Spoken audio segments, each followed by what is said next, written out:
अस्सलाम वालेकुम स्टूडेंट्स। आज है 7 जनवरी 2021 और आज का टॉपिक है reaction of ethanol. Last class में हम डिस्कस कर चुके थे प्रिपरेशन ऑफ इथानॉल, लेकिन फिर विंटर वेकेशन की वजह से हमारी स्टॉप हो गई थी स्टडीज़। लेकिन आज से हम इसको रिज्यूम कर रहे हैं, तो स्टार्ट करते हैं जनाब। रिएक्शन ऑफ इथानॉल, पहला रिएक्शन देखिए, ऑक्सीडेशन ऑफ इथानॉल, या in other words we can say formation of ethanol. यानी इथानॉल ऑक्सीडाइज होकर कन्वर्ट हो जाएगा किसमें, एल्डिहाइड में। जितने कार्बन का अल्कोहल होगा उतने ही कार्बन का आपका एल्डिहाइड बनेगा। ये हम प्रीवियस यानी जब अल्कोहल का टॉपिक हम पढ़ रहे थे मिथानॉल का, तो मैंने वहाँ भी बताया था कि whenever alcohol oxidised it will convert into aldehyde, और एल्डिहाइड फर्दर ऑक्सीडाइज होकर कन्वर्ट हो जाएगा किसमें, कार्बोक्सिलिक एसिड में। और मैंने इसका जनरल फार्मूला भी यहाँ पर आपको बता दिया था। और ये जो प्रोसेस था वो स्ट्रॉन्ग ऑक्सीडाइजिंग एजेंट की मौजूदगी में हो रहा था। तो बिल्कुल उस वक्त हम मिथानॉल की बात कर रहे थे तो हमने एक कार्बन वाला ले लिया था। आज इथानॉल की बात कर रहे हैं यानी 2 कार्बन वाला है, तो जो एल्डिहाइड बनेगा वो 2 कार्बन वाला बनेगा। और उस एल्डिहाइड को अगर हम फर्दर ऑक्सीडाइज करवा दें तो फिर वो 2 कार्बन वाले कार्बोक्सिलिक एसिड में कन्वर्ट हो जाएगा। बिल्कुल यही चीज़ अब हमने यहाँ पर इथानॉल में भी देखनी है।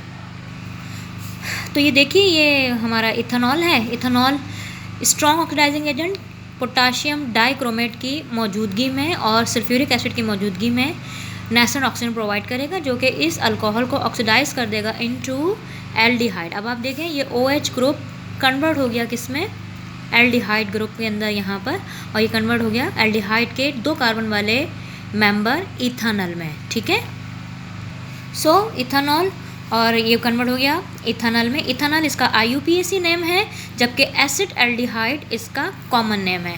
मैं बार बार आप लोगों से इस बात पर एम्फेसाइज करती हूँ कि आपको दोनों ही नेम पता होने चाहिए, IUPAC भी और कॉमन नेम भी। किसी भी नेम को लेकर आपसे सवालात किए जा सकते हैं। अच्छा, इसका IUPAC नोमेनक्लेचर इंशाल्लाह हम नेक्स्ट क्लास में जब एल्डिहाइड पढ़ेंगे तो वहाँ पे इंशाल्लाह इसको डिस्कस करेंगे।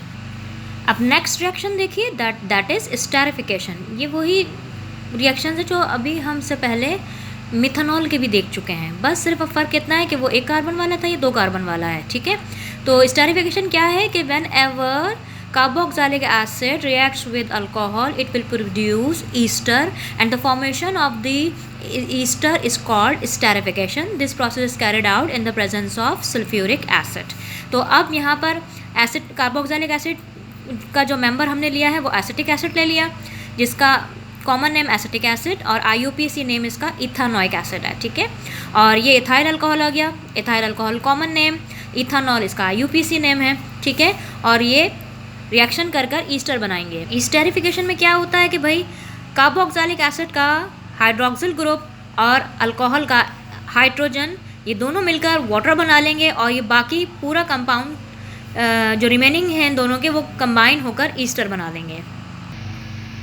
ठीक है जी, ये हमने यहाँ पे दिखा दिया। और जो प्रोडक्ट बन गई इथाइल एसीटेट। इथाइल एसीटेट इसका कॉमन नेम है, इथानोएट इसका IUPAC नेम है। ये मैंने यहाँ पर बता दिया कि किस तरीके से वाटर मॉलिक्यूल, इन दोनों मॉलिक्यूल्स यानी कि कार्बोक्सिलिक एसिड और इथाइल अल्कोहल के कंबाइन होने से किस तरीके से वाटर मॉलिक्यूल ये एलिमिनेट हुआ और ये कन्वर्ट हो गया किस में, और बाकी इसका रिमेनिंग और इसका रिमेनिंग आपस में कंबाइन होकर ये देखें CH3CO और ये OC2H5 बन गया। ठीक है, ये ईस्टर का मेंबर है 4 कार्बन वाला, और उसका नाम है ethyl acetate, common name ethyl ethanoate, IUPAC name. यहाँ पर मैंने इनके भी जो ब्रैकेट्स में लिख दिए हैं वो IUPAC नेम है। जैसे एसिटिक एसिड का नेम है इथानोइक एसिड और इथाइल अल्कोहल का नेम है इथानॉल। बार बार एम्फेसाइज कर रही हूँ इस बात पर कि कॉमन नेम और IUPAC नेम दोनों आपको पता होने चाहिए। ये बिल्कुल वही प्रोसेस है जो हम मिथानॉल का भी पढ़ चुके हैं, बस अब आप देखेंगे सिर्फ कार्बन नंबर की तादाद डिफरेंट है, बाकी प्रोसेस वही है और वो बार बार इसकी रिपीटेशन आएगी। अब तीसरा रिएक्शन देख लेते हैं, ये है reaction with halogen acid. HX को मैंने आपको बताया था, इसको हाइड्रोजन हैलाइड भी कहते हैं और हैलोजन एसिड भी कहते हैं। X की जगह पर कोई भी हैलोजन मेंबर आ सकता है, PCl3 यानी phosphorus trichloride, phosphorus pentachloride and SOCl2 जिसका नाम है थायोनाइल क्लोराइड। इन चारों रिएक्टेंट के साथ अल्कोहल रिएक्शन कर कर बनाता है अल्काइल हैलाइड। अब हम वन बाय वन इन चारों रिएक्टेंट के साथ अल्कोहल का रिएक्शन देखेंगे और उसकी प्रैक्टिस करेंगे। तो यहाँ पे हमने ये इन सब की वन बाय वन इक्वेशंस लिख ली हैं कि कैसे इथाइल अल्कोहल हाइड्रोक्लोरिक एसिड, यानी जो हैलोजन एसिड हमने एग्जाम्पल के तौर पर लिया है वो हाइड्रोक्लोरिक एसिड ले लिया है।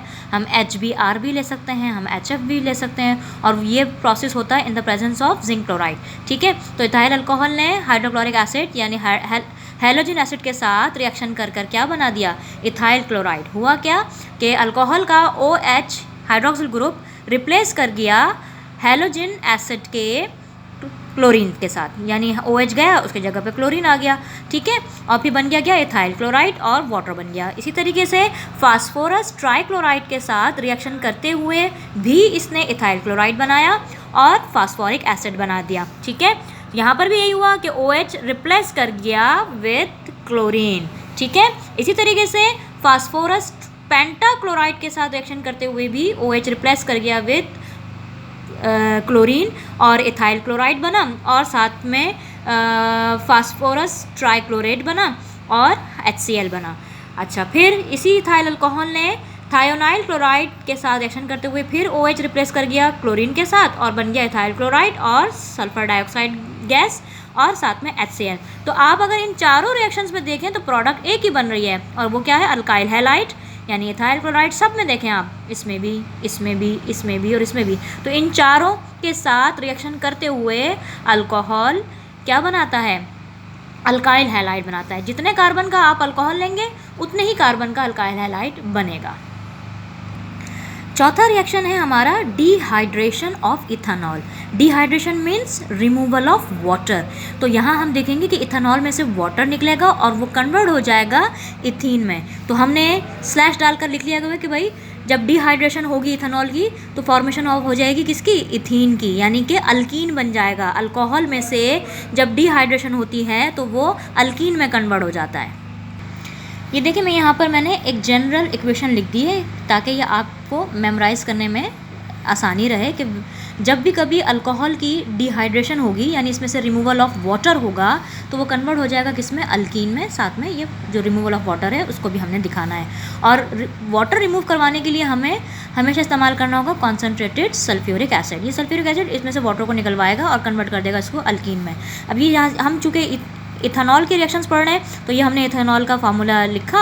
अच्छा, अब देखें, एक कार्बन के पास से OH और एक कार्बन के पास से ये हाइड्रोजन रिमूव हो जाएगा और वो मिलकर वाटर बना लेंगे। अब चूँकि इन दोनों कार्बन की एक एक वैलेंसी रह जाएगी, लिहाजा ये वाला बॉन्ड यहाँ इन दोनों के दरमियान में शिफ्ट हो जाएगा और डबल बॉन्ड बन जाएगा। ठीक है जी, वाटर निकल गया यहाँ पर। आज जो निकला वो हम इसको ऐसे दिखा देंगे यहाँ पर, सही है, और ये हमारी इथीन गैस बन गई। ठीक है,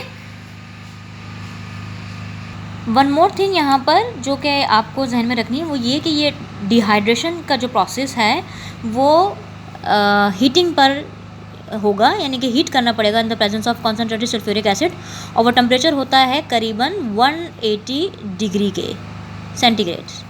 ठीक है, तो 180 डिग्री के ऊपर अगर हम अल्कोहल में से रिमूवल ऑफ वाटर करवाएंगे तो वो अल्कीन में कन्वर्ट हो जाएगा। और अगर इससे कम टेम्परेचर पर अगर हम करवाएंगे तो रिमूवल ऑफ वाटर तो होगा लेकिन फिर प्रोडक्ट कुछ और बनेगी, अल्कीन नहीं बनेगी। वो अभी हम आगे देखते हैं। अब देख लें कि अगर डिहाइड्रेशन का प्रोसेस अगर हम लो टेम्परेचर पर करेंगे तो फिर क्या होगा। Dehydration of ethanol at low temperature, जब हम लो टेम्परेचर पे करते हैं तो फिर फॉर्मेशन ऑफ ईथर होती है। ये एक और फैमिली है ऑर्गेनिक कंपाउंड्स की जो कि यहाँ पे फॉर्म होगी। होता क्या है कि जब हम एक्सेस अमाउंट में अल्कोहल लेते हैं एट लो टेम्परेचर, ये मैंने इथाइल अल्कोहल के ही दोनों मॉलिक्यूल लिए हैं, बस इसको थोड़ा सा इसका OH को थोड़ा सा घुमा के लिख दिया है। ठीक है, तो अब होगा क्या कि इसका OH और इसका H आपस में वाटर बनकर निकल जाएंगे और फिर ये C2H5 और इसका OC2H5 आपस में कंबाइन होकर ईथर बना लेंगे। ये देखिए, ठीक है, ये यहाँ पर ये इन दोनों का ये वाटर बनकर निकल जाएगा। ठीक है, और यहाँ पर ये दोनों कंबाइन हो जाएंगे। ये C2H5 COC2H5, इसको मैंने इस तरीके से लिख लिया। अब ये बन गया आपका क्या, ROR यानी कि ईथर। इसका कॉमन नेम है डाई इथाइल ईथर, जबकि IUPAC इसका नेम है इथॉक्सी इथेन। ठीक है जी।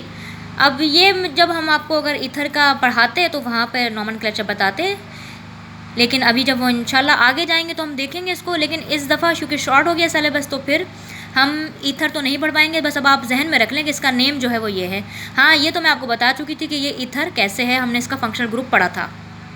सो अब ये बात जहन में रख लें कि लो टेम्परेचर पर ईथर बनता है डिहाइड्रेशन से, और हाई टेम्परेचर पर डिहाइड्रेशन से अल्कीन बनता है। ठीक है।